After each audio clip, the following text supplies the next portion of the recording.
नमस्कार साथियों, Kota online classes में आप सभी का स्वागत है। मित्रों, जो कहानी अपनी चल रही थी उजाले के मुसाहिब विजयदान देता की कहानी है, और इस कहानी के आज हम लोग करेंगे पूरे प्रश्न, जो जितने भी इम्पोर्टेंट प्रश्न हैं सारे के सारे प्रश्न आज हम यहाँ देखने वाले हैं। तो पूरा वीडियो देखिएगा, और प्लीज़ अगर पहली बार आप आए हो चैनल पर, पहली बार चैनल को देख रहे हो तो निश्चित रूप से सब्सक्राइब कीजिएगा और टेस्ट सीरीज़ को ज़रूर ज्वाइन कीजिए। मित्रों, सेकंड ग्रेड की टेस्ट सीरीज़ हिंदी की परिणाम के नाम से हैं। मैं आपसे फिर कह रहा हूँ, आपको बहुत फ़ायदा होगा, बहुत फ़ायदा होगा। मैं कह रहा हूँ आपसे, आप ज्वाइन कीजिए साथियों टेस्ट सीरीज़ को, और जितने भी टेस्ट डाले हुए हैं सारे टेस्ट को अच्छे से दीजिए। टॉपिक पढ़िए, टेस्ट दीजिए, टॉपिक पढ़िए, टेस्ट दीजिए। बहुत अच्छा लगेगा और आपको बहुत फ़ायदा होगा, ये मेरा वादा है साथियों। बस, और नोट्स अगर मंगवाने हैं, हिंदी साहित्य के, काव्य शास्त्र के नोट्स अगर आपको मंगवाने हैं तो आप दिए गए नंबरों पर कॉल कीजिए। डिस्क्रिप्शन में नंबर दिए गए हैं, आप वहां कॉल करके मंगवा सकते हैं। चलिए, पहला प्रश्न है साथियों यहाँ पर, और पहले प्रश्न की ओर हम लोग बढ़ते हैं। पहला प्रश्न बहुत अच्छा प्रश्न है, आया हुआ प्रश्न है। उजाले के मुसाहिब कहानी के संदर्भ में कौन सा कथन सही नहीं है? इनमें से सही नहीं है वो कथन आपको देखना है। ये वरिष्ठ अध्यापक संस्कृत विभाग 2023 में आया था।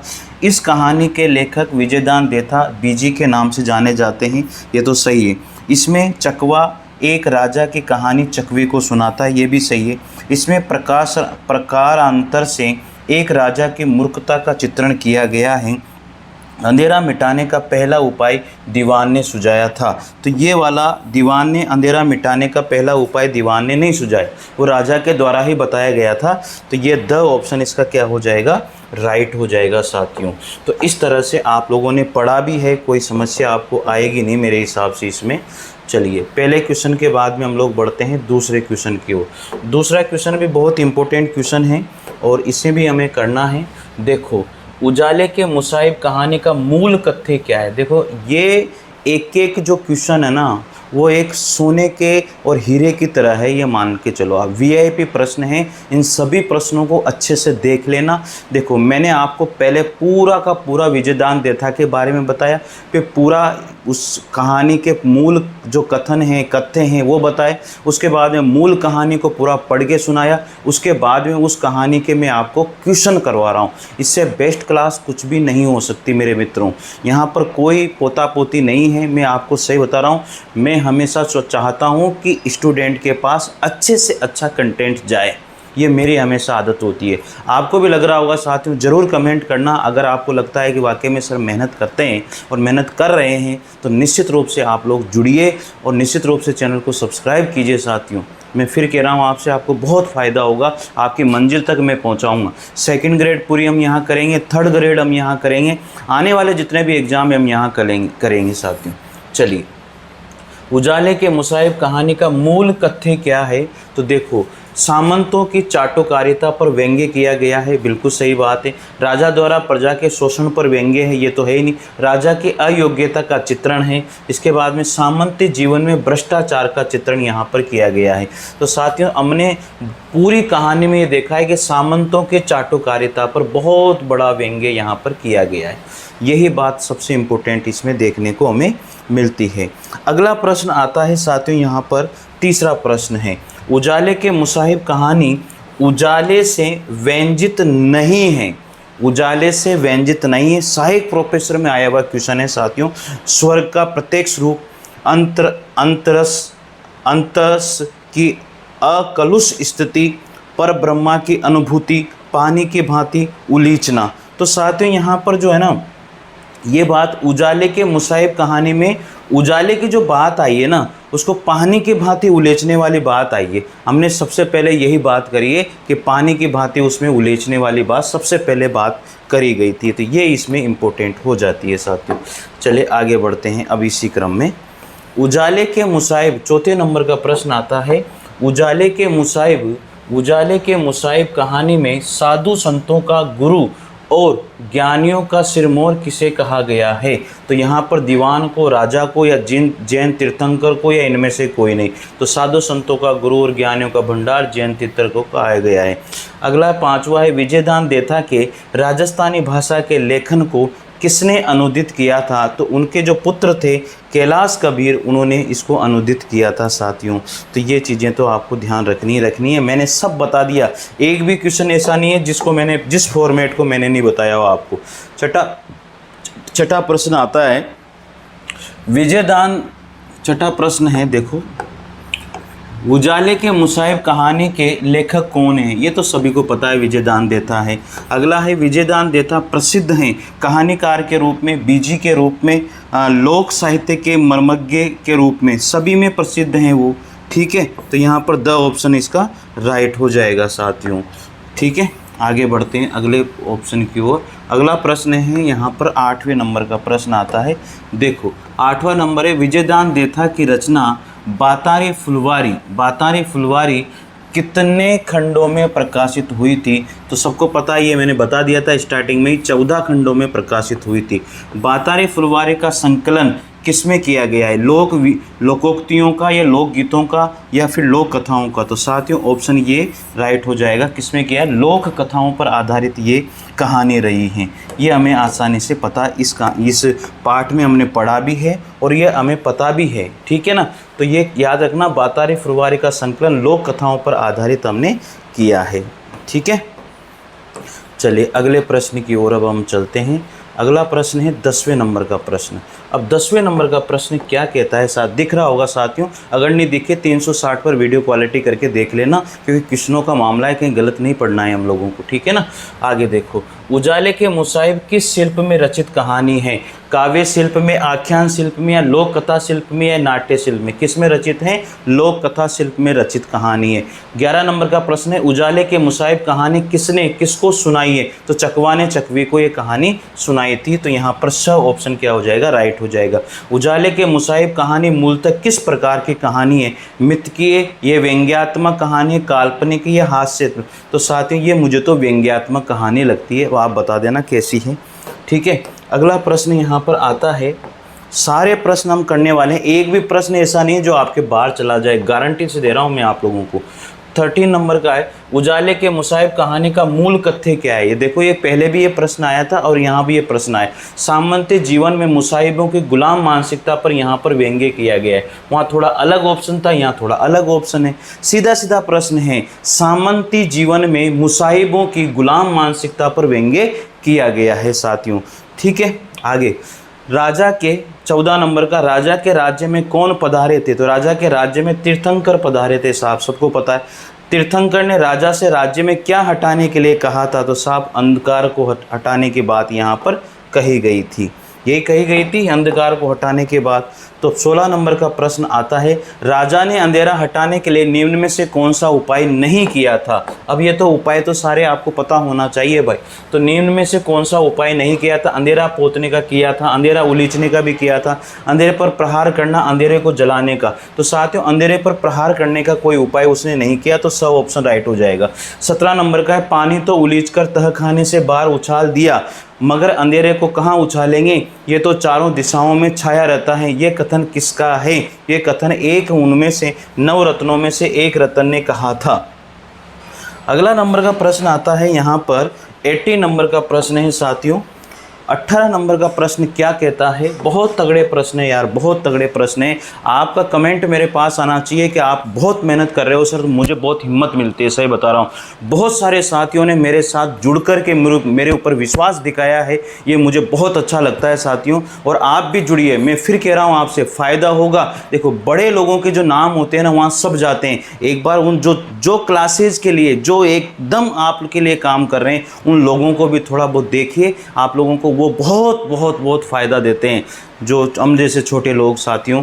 ठीक है, हमारा भी एक दिन आप हमारे साथ हो तो फिर कोई गल नहीं है, और दुनिया से हम लड़ लेंगे इसका कोई मल नहीं है। तो यही साथियों, हम आगे बढ़ते रहेंगे आपके साथ। आगे है, इतना भी नहीं जानते कि ये अंधेरा तो फ़कत सूरज की लपटों का धुआं है। ये कथन किसका है साथियों? तो ये राजा ने बोला था कि ये अंधेरा तो क्या है, सूरज की लपटों का ही है।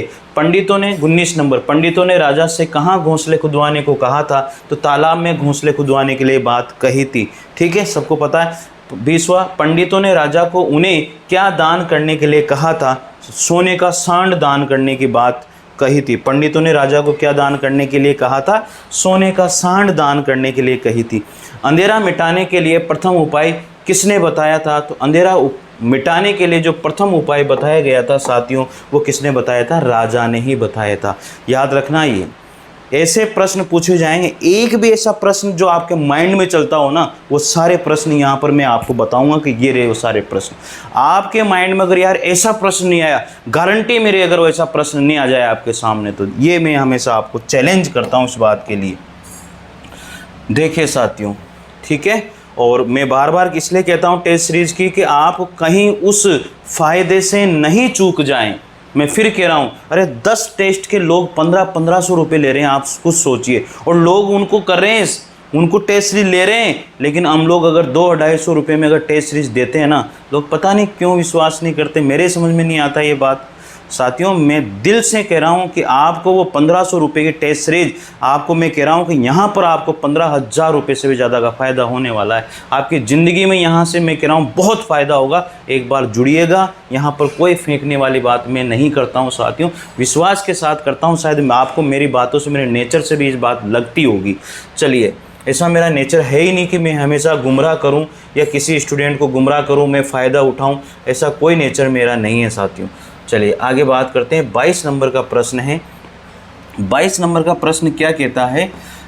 हाथी को बांधने वाली बात कौन से उपाय के परिप्रेक्ष्य में राजा दरबारियों से कहता है? तो वो कौन सा उपाय था? चौथे उपाय के परिप्रेक्ष्य में। देखो, पहले कौन सा उपाय आया, फिर दूसरा कौन सा, फिर तीसरा कौन सा, चौथा कौन सा, इस तरह से सीक्वेंस से उपाय भी आपको ध्यान रखने, और किसने कौन सा उपाय सुझाया था, सबसे पहले किसने उपाय सुझाया था, ये सारी बातें भी आपको पता होनी चाहिए। इस बात का जरूर ध्यान रखना साथियों, नहीं तो फिर गलती हो जाएगी। 23 नंबर का प्रश्न है, राजा ने अंधेरा मिटाने का पहला उपाय क्या बताया था? तो बताया था पानी की तरह घर से बाहर अंधेरे को उलेचना, यही बताया था। सही बात है, और सबसे पहले भी राजा ने बताया था उपाय, और ये उपाय सबसे पहले बताया था। ठीक है। 24 नंबर, पंडितों ने गरीबों के लिए दान की क्या वस्तु बताई है? क्या बताई थी पंडितों ने? गरीबों के लिए। अब पंडितों के लिए तो सांड यानी कि नंदी के उसका सोने का, और गरीबों के लिए क्या बताया था? चूहा जितना सोना दान गरीबों को करने वाली बात कही थी साथियों। ठीक है, तो मेरे हिसाब से इसमें कोई संशय नहीं है। 25 नंबर के प्रश्न की ओर हम लोग बढ़ते हैं। 360 क्वालिटी पर आप लोग पढ़िए, कोई दिक्कत नहीं है। आगे है, अंधेरा उलीचने का काम कौन सी रात को किया गया था? तो वो किया गया था अमावस्या की रात को। अगला, मेरा तो पेट फट जाएगा राजा द्वारा ये बात किस कारण से कही गई है? तालाब में खड्डे खोदने को सुनकर, अपने नक्षत्रों की गड़बड़ी को सुनकर, नंदी जितना सोना दान को सुनकर, 7 दिन के मौन सुनकर। हाँ, राजा ने जब वो उन्होंने कहा ना आपको 7 दिन का मौन धारण करना पड़ेगा, तो यहाँ राजा को बहुत मतलब मामला गड़बड़ हो गया कि मैं तो मर ही जाऊँगा। आधी रात ढलने पर राजा को कौन सताने लगा था? तो राजा को आधी रात ढलने पर नींद सताने लगी थी साथियों, ये सबको पता है। आगे बात करते हैं, कौन सताने लगा था? नींद सताने लगी थी। अगला प्रश्न आता है यहाँ पर, स्वर्ग का प्रत्यक्ष रूप किसको बनाया गया था? स्वर्ग का प्रत्यक्ष रूप किसको बनाया गया था साथियों? उजाले को। 29 नंबर, दीपक जलाने से अंधेरा होता है या नहीं? इस बात का सबसे पहले समर्थन किसने किया था? दीपक जलाने से अंधेरा होता है या नहीं, उजाला होता है या नहीं, इस बात का सबसे पहले समर्थन किसके द्वारा किया गया था? दीवान ने किया था। रसोई के धुएं वाली बात के माध्यम से राजा ने कौन सा उपाय सुझाया था? तो ये राजा का ये कौन सा उपाय था? दूसरा उपाय था साथियों। रसोई के धुएं वाली बात के माध्यम से राजा ने कौन सा उपाय सुझाया था? ये दूसरा उपाय था राजा का। ठीक है, यहाँ तक कोई समस्या मेरे हिसाब से आपको नहीं होनी चाहिए। अगला है 31 नंबर का प्रश्न आता है, बहुत तगड़े प्रश्न है भाई। 31 नंबर का प्रश्न क्या कहता है? 31 नंबर का प्रश्न कहता है, चलो देखो, ये रहा 31 नंबर का प्रश्न। मैं याद रखने वाली बात कभी भूलता नहीं, ये कथन किसने किससे कहा था? तो याद रखने वाली बात में कभी भूलता नहीं, ये कथन राजा ने मंत्रियों से कहा था। राजा ने मंत्रियों से कहा था। साथियों, अगर जल्दीबाजी में कोई क्वेश्चन मेरे से लगता है, हो सकता है गलत हो जाए, तो आप थोड़ा सा कमेंट जरूर कीजिएगा कि सर ये क्वेश्चन का आंसर ये होगा। देखो मैं भी इंसान हूँ, गलतियाँ हो सकती है, ऐसा कुछ नहीं है। अगला प्रश्न है, गुमशुदा गाय भी एक बार तो पुराने खूंटे पर लौट आती हैं, ये कथन किसने किससे कहा। देखो कथन की मामला बहुत गड़बड़ है, यानी कि राजा ने मंत्रियों से ये कथन कहा था। 100% बिल्कुल सही बात है। राजा ने ये कथन किससे कहा था, ये कथन मंत्रियों से कहा था। अगले प्रश्न की ओर चलते हैं। 33 नंबर का प्रश्न यहाँ पर आता है मित्रों। 33 नंबर का है, हमेशा हमेशा के लिए इसका मुंह काला हो जाएगा, ये कथन किसका है, ये अंधेरे का। हमेशा हमेशा के लिए इसका मुंह काला हो जाएगा, किसका किसका किसका काला हो जाएगा, अंधेरे का। 34, हमेशा हमेशा के लिए इसका मुंह काला हो जाएगा, ये कथन दीवान ने कौन से उपाय के संदर्भ में कहा था, पहले उपाय के संदर्भ में कहा था। अगला है, पर बीती में परमानंद, ये कथन किसने किससे कहा, ये कथन जो है चकवी ने चकवा से कहा था। भैया मोस्ट इंपॉर्टेंट प्रश्न है, ये कथन चकवी ने चकवा से कहा था, इसे आप लोगों को ध्यान दे लेना है। अगले प्रश्न की ओर बढ़ते हैं मेरे साथियों। 36 नंबर का प्रश्न आता है। 36 नंबर का प्रश्न है, क्या मजाल एक भी बूंद वापस आई हो, ये कथन किसका है, ये कथन दीवान साहब का कथन है। किसका कथन है, दीवान साहब का कथन है। 37 नंबर, राजा ने अंधेरा दूर करने का दूसरा उपाय क्या बताया था। राजा ने अंधेरा दूर करने का दूसरा उपाय बताया था रसोई के धुएं की तरह अंधेरे को पोतने का। दूसरा उपाय क्या बताया, रसोई के धुएं की तरह अंधेरे को पोतने का उपाय।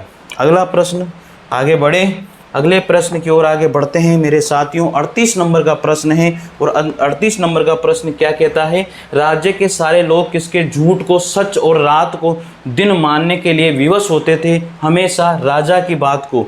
100 घोड़े, 39 नंबर, 100 घोड़े दौड़ने की बात राजा ने किसके लिए कही थी, तो वो कही थी जैन मुनियों के लिए। अरे 100 घोड़े दौड़ा दो, जैन मुनि आने चाहिए हमारे पास। 40 नंबर का, ये गूढ़ बातें बेहद झीनी हैं, तुम इनका मर्म नहीं समझोगे, ये कथन किसने किससे कहा, तो ये कथन राजा ने अपने एक व्यक्ति जो उसका रत्न था उससे ये कथन कहा था। तो ये हो गए 40 नंबर। ये 40 प्रश्न आप लोगों के कंप्लीट। अगला प्रश्न आता है 41 नंबर का। साथियों सारे प्रश्न हम लोग यहाँ देख रहे हैं, एक भी प्रश्न जो है ना बाहर नहीं जाने वाला, सोच लेना। 3 साल पहले तहखाना में बाढ़ के पानी वाली बात से राजा को कौन सा उपाय सूझा था, पहला उपाय सूझा था भाई साहब। 3 साल पहले तहखाने में बाढ़ के पानी वाली बात से राजा को कौन सा उपाय सूझा था, पहला उपाय सूझा था। यार इस तरह के प्रश्न जो है ना थोड़े हार्डनेस बढ़ा देते हैं, थोड़ा हार्ड हो जाते हैं। डायरेक्ट बात आए जब तो सीधे सीधे हो जाते हैं, लेकिन पहला उपाय, दूसरा उपाय, तीसरा उपाय, किसको सूझा, किसने बोला, किसने क्या बोला, ये बहुत डिफिकल्ट कर देता है इस कहानी के क्वेश्चनों को। तो ऐसे क्वेश्चन आप लोग और इन क्वेश्चनों को बार बार पढ़िए, और प्लीज़ वीडियो को शेयर जरूर करना साथियों, लाइक ठोक देना, लाइक तो करना ही करना है, ठीक है। अगला है 42, उजाले के मुसाहिब कहानी में कौन सा पात्र यहाँ नहीं है, दीवान भी है, राजा भी है, तीर्थंकर भी है, लेकिन विद्वतजन नहीं है। 43 नंबर, तुम्हारे साथ बैठने से मुझे दूर की सूझती है, ये कथन किसने किससे कहा था, ये कथन साहब राजा ने कहा था। किससे, नवरत्नों से कहा था कि तुम्हारे साथ बैठने से मुझे दूर की सूझती है। तो ऐसा कहने वाले कौन थे, ऐसा कहने वाला राजा ही था। चलिए अगला प्रश्न की ओर चलते हैं यहाँ पर, और अगला प्रश्न आ जाता है आप लोगों का 44 नंबर का प्रश्न, ठीक है। देखो 44 नंबर का प्रश्न, अंधेरा नज़र तो आता है पर उसका ठोस आकार नहीं होता, ये कथन किसने कहा, तो ये कथन साथियों राजा ने कहा है। 45 नंबर, अंधेरे को पोतने का कार्य कब किया गया, अंधेरे को पोतने का जो कार्य किया गया था वो कृष्ण पक्ष पंचमी की रात को किया गया था, कृष्ण पक्ष पंचमी की रात को किया गया था। साथियों कोई क्वेश्चन जल्दीबाजी में अगर मेरे से गलत हो जाए, प्लीज़ आपके कमेंट आने चाहिए। आपका हर कमेंट मेरे सिर पर होता है एक तरह से, क्योंकि मैं हमेशा उसको बहुत बहुत सम्मान देता हूं, और आपने देखा होगा हर कमेंट को मैं जो है जवाब देता हूं। तो साथियों निश्चित रूप से आप विश्वास करिए बस। 46 नंबर, अंधेरा उलेचने की खबर दीवान द्वारा कितने दिनों में करने पर दीवानगिरी छोड़ने की बात कही थी, तो 3 दिन में अगर मैं नहीं कर दूं तो दीवानगिरी में क्या करूंगा, छोड़ दूंगा, ऐसा यहाँ पर कहा था। स ऑप्शन इसका राइट हो जाएगा साथियों। चलिए आगे बढ़ते हैं। अब 47 नंबर का प्रश्न आता है, और 47 नंबर का प्रश्न क्या कहता है, वो कहता है कि बुद्धि लीक तोड़कर बहती थी और कि अक्ल हरदम झलकती रहती थी, ये कथन किसके बारे में कहा गया है, तो राजा राजा की बुद्धि लीक तोड़कर बहती थी, तो यहाँ पहले इसमें क्या आ जाएगा, राजा आ जाएगा। और फिर उसमें और नवरत्न की अक्ल हरदम झलकती रहती थी, तो यहाँ पर राजा और नवरत्न आएगा, स ऑप्शन। 48 नंबर, राजा ने अपने नवरत्नों की तुलना किससे करी है, तो राजा ने अपने नवरत्नों की तुलना 9 सूरज से करी है। मैंने बोला था ये प्रश्न आपको देखने को मिलेगा। और आ गया आगे 49, एक जाता और एक 21 आते, ये कथन किसके संदर्भ में कहा गया है साथियों, संत महात्माओं के संदर्भ में कहा गया है। एक जाता और 21 आते, ये कथन संत महात्माओं के संदर्भ में कहा गया है। अ ऑप्शन इसका राइट हो जाएगा। चलें आगे बढ़ते हैं इसी क्रम में। 50 नंबर का प्रश्न क्या कहता है, सुनिएगा। 8 पहर 32 घड़ी फकत प्रकाश ही प्रकाश जगमगाएगा, ये कथन किसने किससे कहा, तो ये कथन जो है चकवा और चकवी ने, चकवा ने चकवी से कहा है साथियों। 51 नंबर का प्रश्न है, दीपक की लौ को देखकर राजा को क्या उपाय सूझा, दीपक की लौ को मसाल जलाकर अंधेरा भगाने का उपाय सूझा साथियों। अ ऑप्शन राइट हो जाएगा इसका। ठीक है, चलिए आगे बढ़ते हैं अब इसी क्रम में। 52 नंबर का प्रश्न है, और 52 नंबर का प्रश्न कहता है, संतों के प्रवचन सुनकर राजा और दरबारियों की अक्ल का पानी कितने बांस ऊंचा चढ़ जाता था, तो 1.25 बांस ऊंचा चढ़ जाता था साथियों। 53, राजा ने अंधेरा दूर करने का तीसरा उपाय क्या बताया था, मसाल जलाकर अंधेरा भगाने का उपाय जो था वो तीसरा उपाय बताया था राजा के द्वारा साथियों। तो ये प्रश्न कितने प्रश्न हो गए, 53 प्रश्न हो गए साथियों। चलिए आगे बढ़ते हैं और 54 नंबर के प्रश्न की ओर चलते हैं। ये रहा आपका 54 नंबर का प्रश्न। चलिए 54 नंबर का प्रश्न क्या कहता है, वह कगार किनारे तोड़ता कल कल करता सारे राज्य में फैल जाता, इस कथन में किसके फैलने की बात कही गई है साथियों, नदी के पानी की, राजा के महल से उलीचे गए बाढ़ के पानी के, राजा के मूर्खतापूर्ण आदेश की, आदेश रूपी जल की, तो यहाँ पर राजा के मूर्खतापूर्ण आदेश रूपी जल की बात कही गई। 55, अंधेरे को जलाने का प्रयास कब किया गया, तो शुक्ल पक्ष की चतुर्दशी रात को किया गया था, शुक्ल पक्ष की चतुर्दशी रात को जलाने का प्रयास किया गया था मेरे मित्रों। चलिए आगे बात करते हैं। 56 नंबर का प्रश्न आता है, क्या कहता है, 56 नंबर का प्रश्न यहाँ पर कहता है कि राजा के हाथ पाँवों की संज्ञा किससे दी गई है, प्रजा, राजा के हाथ पाँव किसको माना है, प्रजा को माना है। 57, दीवान और नवरत्नों को राजा की बुद्धि पर कितना भरोसा था, तो राजा की बुद्धि पर उनको कितना भरोसा था साथियों, 21 आना भरोसा था। कितना भरोसा था, 21 आना भरोसा था। ठीक है, यहाँ तक कोई आपको संशय ही नहीं होना चाहिए। आगे फिर 58 नंबर का प्रश्न आता है और क्या कहता है, 58 नंबर का प्रश्न कहता है मित्रों, वह ज्यों सोचे त्यों डोले, ना कोई बूझे ना कोई बोले, इस कथन का भावार्थ क्या है, इस कथन का भावार्थ है सभी राजा की सोच के अनुसार कार्य करने और सभी बातों को मानने के लिए विवश हैं, तो इसमें द ऑप्शन आएगा साथियों। 4 ऑप्शन पढ़ करके आपका टाइम खराब मैं बिल्कुल नहीं करूँगा, ना आपके पास टाइम ना मेरे पास टाइम, बस विश्वास के साथ जुड़िए और विश्वास के साथ पढ़िए, हमेशा आपका मैं साथ देने वाला हूँ और आप भी मेरा साथ देने वाले हो। आगे बात करते हैं 50 नंबर 9, इसमें द ऑप्शन राइट है। उजाले के मुसाहिब कहानी में किसकी चाटुकारिता सीमा का अतिक्रमण करने लगी थी, तो साथियों दीवान बहुत चाटुकारिता करता था, बहुत ही सीमाएं तोड़ दी उसने दीवान ने, तो भैया चाटुकारी का मामला बहुत भयंकर ही हो गया था। 60 नंबर का प्रश्न क्या कहता है, और 60 नंबर का प्रश्न कहता है, मानव प्रत्यक्ष परमेश्वर ही दरबार में हाजिर हुआ है, यह कथन किसके बारे में कहा गया है, यह कथन जैन मुनि के बारे में कहा गया है। 61, हाथी को बांधने के विचार से राजा के मन में कौन सा उपाय आया था, हाथी को बांधने के उपाय से राजा के मन में कौन सा उपाय आया था, सूरज की किरणों से सूरज को बांधने का चौथा उपाय, यानी कि सूरज की किरणों को ही बांध देंगे हम लोग, ठीक है ना, ये उपाय आया था साथियों राजा के हाथी को बांधने के हिसाब से अगर उसने बात करी थी तो। चलो यहाँ पर 62 नंबर का प्रश्न है, और 62 नंबर का प्रश्न क्या कहता है मेरे मित्रों, 62 नंबर का प्रश्न कहता है, राजा और रैयत मतलब प्रजा का अहोभाग्य क्या था, राजा और प्रजा का अहोभाग्य क्या था, जैन मुनि का आना, जैन मुनि का आना ही उनके लिए सर्वश्रेष्ठ था साथियों। 63, अंधेरा मिटने से किसे हानि पहुंचने की आशंका थी, चोरों को ही पहुंचेगी हानि और तो किसको पहुंचेगी। 64, दीवान के अनुसार सूरज का उगना कब बंद हो सकता है, सूरज का उगना कब बंद हो सकता है साथियों? राजा का ध्यान चूकने पर ही बंद हो सकता है। तो स ऑप्शन इसका राइट हो जाएगा। बढ़े आगे, चलो आगे बढ़ते हैं। 65 नंबर का प्रश्न आता है और 65 नंबर का प्रश्न क्या कहता है? हुजूर के भूलने पर तो सर्वत्र प्रलय हो जाएगा, ये कथन किसका था? ये कथन दीवान का था साथियों। 66 हवा और उजाले के सांचे में ढली पवित्र काया किसके लिए प्रयुक्त हुई है? वो जैन मुनि के लिए प्रयुक्त हुआ है। अगला है विजयदान देथा का जन्म कब और कहाँ हुआ था? तो विजयदान देथा का जन्म 1926 में बोरुंदा जोधपुर राजस्थान में हुआ था। तो साथियों अगर कोई ऑप्शन मेरे से गलत हो जाता है प्लीज़ कमेंट ज़रूर करना। तो इसमें ब ऑप्शन हो जाएगा राइट। ठीक है, आगे बढ़ते हैं। 68 नंबर का प्रश्न है और 68 नंबर का प्रश्न क्या कहता है?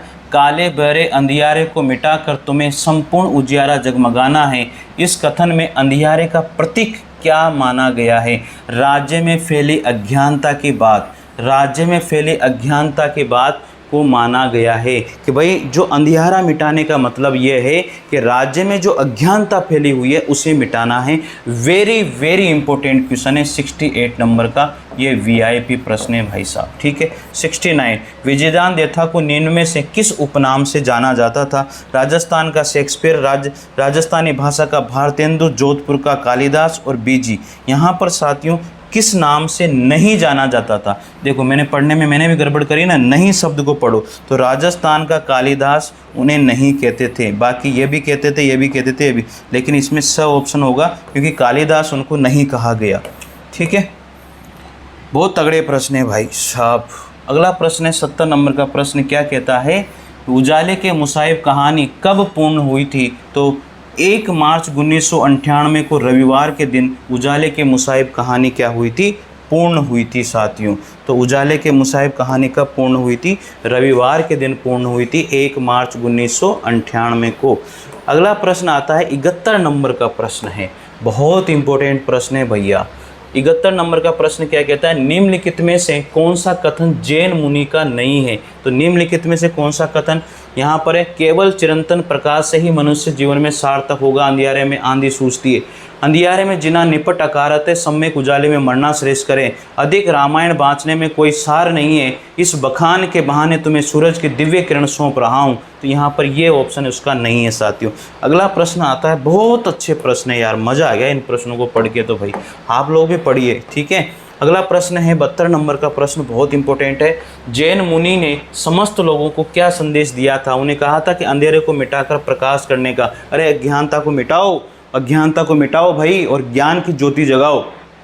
73 नंबर, उजाले के मुसाहिब कहानी कब प्रकाशित हुई थी? तो ये 2000 ईस्वी में प्रकाशित हुई थी, या 2000 जो सन था उसमें प्रकाशित हुई थी। 74 मुनि ने राजा का प्रसाद ग्रहण क्यों नहीं किया? मुनि ने राजा का प्रसाद ग्रहण क्यों नहीं किया? राज्य में सर्वत्र अज्ञानता रूपी अंधेरा व्याप्त था, इसलिए मुनि ने कहा कि पहले आप अज्ञानता रूपी अंधेरा को मिटाइए। और राजा तो और मूर्ख था, वो तो अंधेरे को ही बांधने चला, अंधेरे को ही उलेचने चला, अंधेरे को ही पोतने चला, वो और ही मूर्ख था। तो इतनी अज्ञानता फैली हुई थी भाई साहब। इसमें सब ऑप्शन राइट हो जाएगा 74 नंबर के प्रश्न में। 75 नंबर का प्रश्न आता है और 75 नंबर का प्रश्न क्या कहता है? देखो, अंधेरे को मिटाने का पहला उपाय कौन सा किया गया था? यह प्रश्न बहुत बार आ गया। अंधेरे को पानी की तरह उलेचना ये पहला उपाय था। 76 उजाले के मुसाहिब कहानी के अनुसार राजा के दरबार में कितने रत्न थे? ये तो सबको पता है, 9 रत्न थे साथियों। तो ये तो सबको क्लियर है मामला, एक भी प्रश्न ऐसा नहीं है जो इम्पोर्टेंट नहीं है। 77 नंबर का प्रश्न आता है और क्या कहता है? राजा के मस्तिष्क के जुगनू कब झिलमिलाने लगे थे? मुनि की अंधेरा मिटाने के बाद सुनकर के राजा के मस्तिष्क से जुगनू झिलमिलाने लग गए। 78 नंबर, 100 घोड़े दौड़ाने की बात राजा ने किसके लिए कही थी भाई साहब? ये जैन मुनि के लिए कही थी। अ ऑप्शन इसका क्या हो जाएगा? राइट हो जाएगा।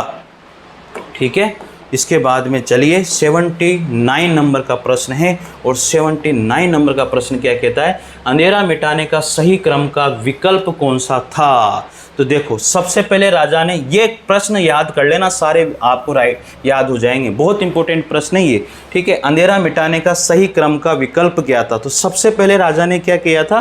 अंधेरे को उलेचा था क्या? तो सबसे पहले राजा ने अंधेरे को उलीचा। तो ये पहले नंबर पे आ जाएगा। तो अंधेरे को सबसे पहले राजा ने उलीचा, फिर दूसरे नंबर पर क्या किया, अंधेरे को उसने पोता, तो फिर दूसरे नंबर पर ये आ जाएगा। तीसरे नंबर पर उसने क्या किया, अंधेरे को जलाना चाहा, तो तीसरे नंबर पे आ जाएगा। सूर्य की किरणों को फिर उसने बांधना चाहा, तो ये चौथे नंबर पर आ जाएगा। तो इस तरह यहाँ पर सब ऑप्शन राइट हो जाएगा मेरे हिसाब से। तो बाकी आपको अगर कुछ इसमें गलती लगती है तो ज़रूर बताइएगा, ठीक है। चलिए आगे बढ़ते हैं इसी क्रम में। अगला प्रश्न आता है मित्रों, यहाँ पर 80 नंबर का प्रश्न है, और प्रश्न वेरी वेरी इम्पोर्टेंट, बहुत इम्पोर्टेंट प्रश्न है। और प्रश्न क्या कहता है, जैन महात्मा ने क्या उपदेश दिया। जैन महात्मा ने उपदेश दिया, सब हृदय के अज्ञान को मिटाकर ज्ञान का प्रकाश प्रज्वलित करो, ये उपदेश दिया था। असली उपदेश तो ये था, ठीक है। 81 नंबर, उजाले के मुसाहिब कहानी के अनुसार शरीर की ताकत किसके पीछे चलती है, तो वो चलती है बुद्धि के पीछे। भाई शरीर की ताकत तो बुद्धि के पीछे है ना यार, बुद्धि पहले आनी चाहिए। तो कितने बढ़िया प्रश्न है यार, बहुत तगड़े प्रश्न है भैया, ठीक है। बुद्धि के पीछे चलती है। अब 82 नंबर के प्रश्न की ओर हम लोग बढ़ गए हैं। ये रहा, अंधेरा मिटाने के लिए जैन महात्मा ने क्या साधन दिया था। तो जैन महात्मा ने प्रवचन के बहाने सूरज की दिव्य किरण उनको दिखाई थी। प्रवचन के बहाने सूरज की दिव्य किरण उनको दिखाई थी। ऑप्शन राइट हो जाएगा।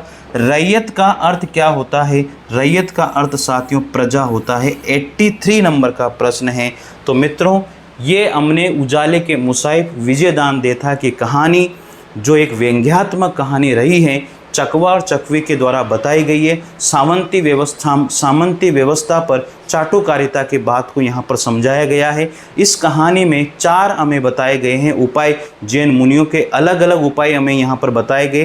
तो मैंने वो क्वेश्चन भी आपको सिस्टम से बता दिया। सबसे पहले उन्होंने अंधेरे को क्या किया था, उलेचने की बात करी थी, फिर उनको पोतने की बात करी, फिर उसको जो है 4 प्रकार के इस तरह से उपाय थे। तो मित्रों आप आसानी से, पहले मैंने 3 वीडियो हो गए इस कहानी के, पहले ढंग से उन वीडियो को देखें, फिर इन क्वेश्चन को करें, हर एक क्वेश्चन आपका हो जाएगा। साथियों मैंने आपसे कहा था कि टेस्ट सीरीज को ज़रूर ज्वाइन कीजिए। लगभग इस टेस्ट में जो 200-250 रुपये की टेस्ट सीरीज है साथियों, परिणाम के नाम से सेकंड ग्रेड की, उसके अंदर लगभग 70 से 75 टेस्ट हैं, और अभी तो उसमें डाल रहा हूँ मैं टेस्ट, लगभग 100 के आसपास उसमें टेस्ट हो जाएंगे साथियों। आपको इतने टेस्ट कोई भी देने वाला नहीं है, मेरी गारंटी है। इतने से पैसे में ये केवल ऐप का ही खर्चा है। टेस्ट टाइप होता है, उसमें एक एक प्रश्न को डाला जाता है, प्रूफ रीड होता है, ऑप्शन रीड होते हैं साथियों, बहुत सारी बातें होती है। शायद आपको आसान काम लगता होगा, लेकिन आसान नहीं होता है साथियों। हम छोटे मोटे लोग हैं, धीरे धीरे आप लोगों की हेल्प से, आप लोगों की सहायता से आगे बढ़ रहे हैं। आप लोगों का प्यार हमें मिलता रहे साथियों। और मैं हमेशा बताता हूं कि नोट्स अगर आपको मंगवाने हैं तो आप ज़रूर मंगवाइए। इस तरह के नोट्स आप लोगों के पास आएंगे, हैंड रिटन नोट्स हैं हिंदी साहित्य के इतिहास के। ये देखिए हैंड रिटन नोट्स हैं हिंदी साहित्य के इतिहास के, जो चाहे आप बीपीएससी पीजीटी कर रहे हो, टीजीटी कर रहे हो, RPSC first grade, second grade, DSSB, PGT, TGT, कुछ भी कर रहे हो, मैं कह रहा हूँ आपसे LT grade, UP, PGT, TGT, आपका कहीं भी हिंदी साहित्य का इतिहास आता है ना, मैं गारंटी दे रहा हूँ इन नोट से बाहर नहीं जाएगा।